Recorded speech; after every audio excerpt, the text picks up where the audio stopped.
Good morning, students. Today we are going to discuss two poems which is prescribed in your syllabus: England in 1819 and Crossing the Bar. Uh, England in 1819, which is written by Percy B. Shelley, P.B. Shelley, who was born in 1792 and died in 1822. He died by drowning at the age of 30. This poem, in 14 lines, as you know, 14 lines poem are sonnet. So in this sonnet, poet depicts a real picture of the political and economic condition of England in 1819. There was a constant struggle between rich and poor, oppressor and oppressed, evil and good. So King George III and his 9 sons were disliked by the public because of their cruelty and idleness.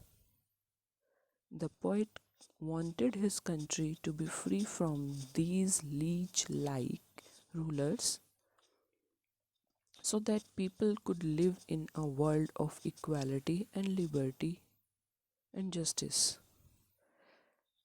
तो poet है वो 1819 की England की condition के बारे में discuss कर रहा है कि उस समय पर वहाँ की जनता किस प्रकार से रहती थी, जिनको रूल करने वाले इस तरीके के रूलर्स थे, किंग जॉर्ज और उसके 9 बेटे। तो ये एक पॉलिटिकल सटायर है, राजनीतिक व्यंग है। This poem is a political satire and revolutionary poem in which the poet describes the pathetic condition of England in 1819. So, shall we start? An old man, blind, mad, blind, despised and dying king. एक बूढ़ा, पागल, अंधा, डिस्पाइज्ड जो नफ़रत के योग्य है, जिसको सब लोग नफ़रत करते हैं, एंड डाइंग किंग और मरने के कगार पर ऐसा राजा, princes the dregs of their dull race who flow through public scorn, mud from a muddy spring. Princess और उसके 9 बेटे, द ड्रैग्स मतलब बचे हुए हैं, उसी की प्रजाति के, उसी की रेस के वो प्रिंसेस भी जो बचे हुए हैं, वो कैसे हैं? who flow through public scorn, mud from a muddy spring, जो लोग उनको नफ़रत करते हैं, स्कॉन नफ़रत करते हैं, और वो किस तरीके से फ़्लो करते हुए जा रहे हैं, जैसे कीचड़ के झरने से निकला हुआ कीचड़ हो। मड है वो एक मडी स्प्रिंग से निकले हुए। Rulers who neither see nor feel nor know but leech like to their fainting country cling. वो ऐसे रूलर्स हैं जिनको अपनी प्रजा का दर्द दिखाई नहीं देता, फील नहीं होता, उन्हें कुछ पता ही नहीं है कि हमारी प्रजा के लिए क्या सही है क्या नहीं है। लेकिन वो किस तरीके से हैं? लीच मतलब जोक की तरह हैं जो लोगों का खून चूसते हैं। To their fainting country cling, fainting कमज़ोर पड़ी हुई जाति के लोग, फेंटिंग कमज़ोर, कंट्री देश, क्लिंग लोग। तो वो इस तरीके से हैं जैसे जोक इंसानों का खून चूसती है, ऐसे वो रूलर्स हैं जो हम अपनी ही प्रजा का खून चूस रहे हैं और अपनी प्रजा के लोगों को और कमज़ोर बनाते जा रहे हैं। तो वो किंग जो बूढ़ा है, पागल है, अंधा है, जिसे दिखाई नहीं देता अपनी प्रजा का भला, जो प्रजा के लिए नफ़रत के तुल्य है, वो किंग जो मरने के कगार पर है और उसके बेटे जो उसी की प्रजाति के बचे हुए कुछ अंश हैं, वो ऐसे हैं जिनको लोग नफ़रत करते हैं और कीचड़ के झरने से निकले हुए कीचड़ के समान है। और ऐसे रूलर्स हैं वो जिनको अपनी प्रजा का दुख दर्द दिखाई नहीं देता, समझ में नहीं आता, और अपनी ही प्रजा को कमज़ोर बनाते जा रहे हैं, खून चूसते हुए उनका, लीच के जैसे हैं वो। Till they drop blind in blood without a blow. और निरंतर उनकी जो खून चूसने से वो प्रजा भी अंधी हो गई है, अपना भला बुरा नहीं देख पा रही है, और वो उसी तरीके से खून चूसते हुए विदाउट अ ब्लो फैलते जा रहे हैं। A people starved and stabbed in the untilled field. A people starved, यहाँ पर एक एग्जाम्पल दिया है कवि ने सेंट पीटर लू मस्कारे का। पीटर लू एक नरसंहार हुआ था, उसका एग्जाम्पल दे रहे हैं, जहाँ पर लोगों ने प्रजा में रहते हुए उस राजा के कितने अत्याचार सहे थे। उसमें बहुत बड़ा नरसंहार हुआ था जहाँ पर लोग मरे थे और घायल हुए थे बहुत।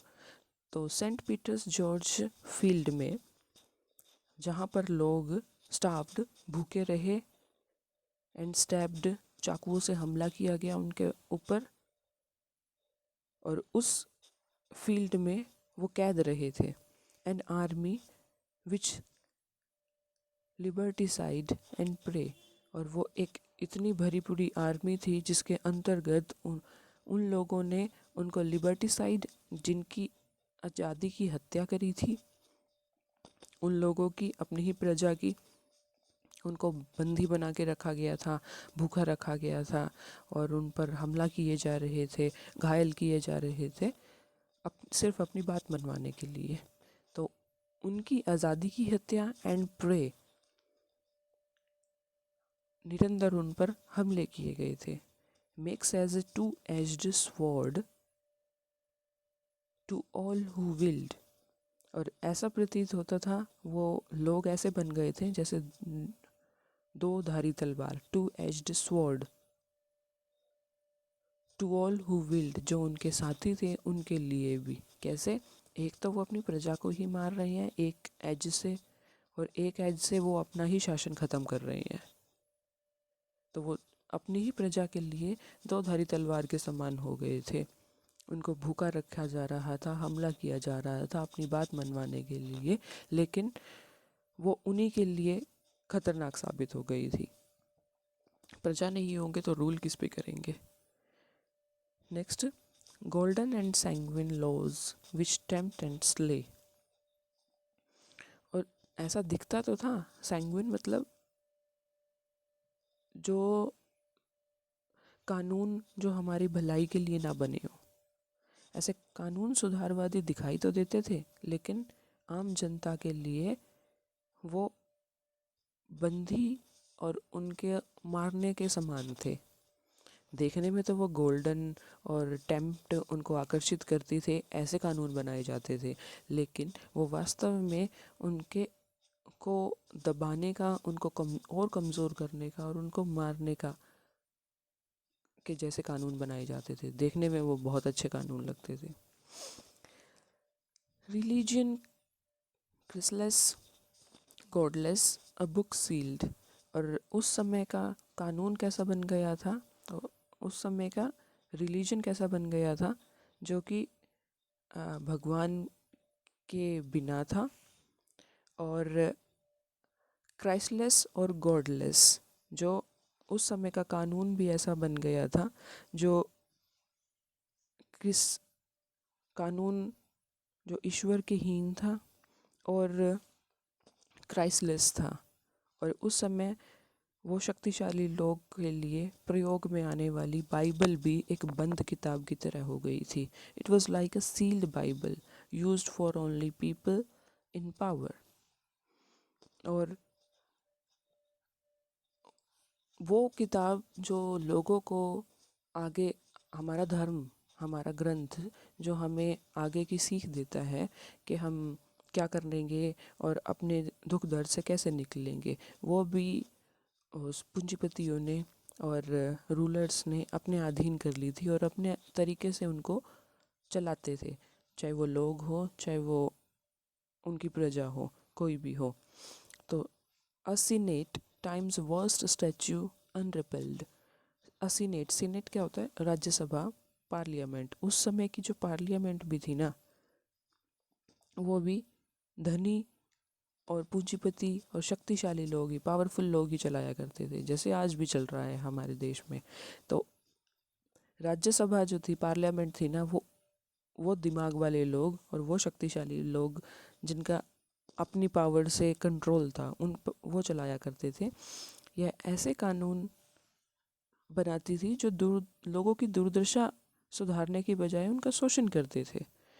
Times worst statue and repelled. उस समय का वर्स्ट सिचुएशन यही है, उस समय की वर्स्ट सिचुएशन यही है कि लोग, यहाँ पर स्टैच्यू लोग के लिए, कानून के लिए पोइट ने डिनोट किया है। अनरिपेल्ड, जिसे सुधारा ना जा सके। मतलब उस समय का वर्स्ट पार्ट यही था कि कानून दिखता था कि सुधारने के योग्य है, लेकिन वो फिर भी लोगों का शोषण ही किया करता था। लास्ट कपलेट में, are graves from which a glorious phantom may burst to illumine our tempestuous day. Last couplet ने, मेरे पोइट ने होप किया है कि लोगों की कंडीशन सुधर सकेगी कभी ना कभी। तो वो कहता है कि लोगों की जो ये दुर्दशा है ना, जो इनकी कंडीशन है ना, ये अब जो ग्रेव बन चुकी है, जो कब्र बन चुकी है लोगों की, उस कब्र में से ही कुछ ना कुछ ऐसा निकलेगा, ऐसी पावर निकलेगी जो इस समाज के गरीब और शोषित वर्ग को कुछ अच्छा या हिम्मत दे पाएगी, जिससे उनके दिन सुधर सकेंगे। Are graves from which a glorious phantom may, इस कब्र से कुछ ग्लोरियस फैंटम, कुछ ऐसी शानदार आकृति निकलेगी शायद, में burst to illumine are टेम्पटस day, जो ख़त्म कर देगी और हमारे दिन को चमका देगी। मतलब उस गरीब और शोषित वर्ग के अच्छे दिन भी कभी ना कभी तो आएंगे।